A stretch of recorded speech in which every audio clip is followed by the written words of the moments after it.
Remember earlier this year when Senator Mike Lee said this during a debate with independent candidate Evan McMullin? There were rumors circulating suggesting that some states were considering switching out their slates of electors. If that were true, I would need to know about it.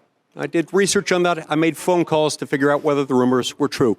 The rumors were false. Turns out Senator Lee wasn't telling the truth. In some newly released transcripts from the House January 6th committee, Cleta Mitchell, a top legal advisor to Donald Trump's campaign, says the plan to have legislatures in states won by Democrat Joe Biden in the 2020 election send alternate slates of electors to Congress on January 6th. Well, that plan came from Senator Mike Lee. And Lee said finding those alternate electors were the sweet spot in getting his Republican colleagues in Congress to go along. So the plan was to have electors for both Joe Biden and Donald Trump show up in Congress on January 6th. Having those competing electors meant lawmakers could possibly throw out the results from those states. If neither candidate got to 270 electoral votes, which is possible if some of those states won by Biden were thrown out of the total, then the election would go to the House, where Donald Trump would likely win and be kept in office for another term. So what these transcripts show is that in a December 7th text exchange, Mitchell tells Lee that the Senate is the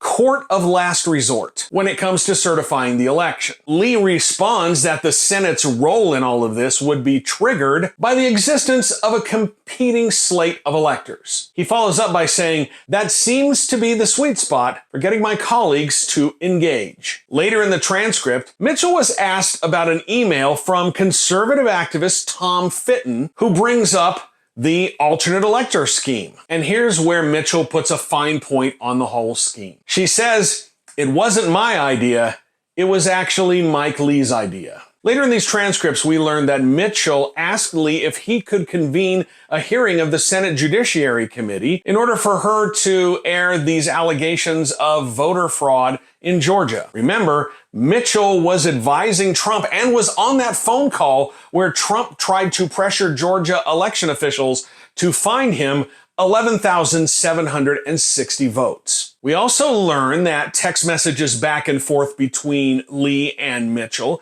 Lee references a January 6th strategy to have members of Congress reject electoral votes based on those claims of election fraud. And if you think about it, that's where a hearing by the Senate Judiciary Committee comes in, because if they had held that hearing, then Mitchell would have been able to make her claims of voter fraud in Georgia. Spoiler alert, there was no voter fraud in Georgia, but Mitchell would have had a platform to make those claims courtesy of Senator Lee, and then the information from that hearing could have been raised to certifying the electors from Georgia on January 6th. Ultimately, Lee did not go along with the plan to object to the election results. There were no alternate electors, and there were no public claims of voter fraud. No court had weighed in on that. But these text messages show it certainly wasn't for a lack of trying.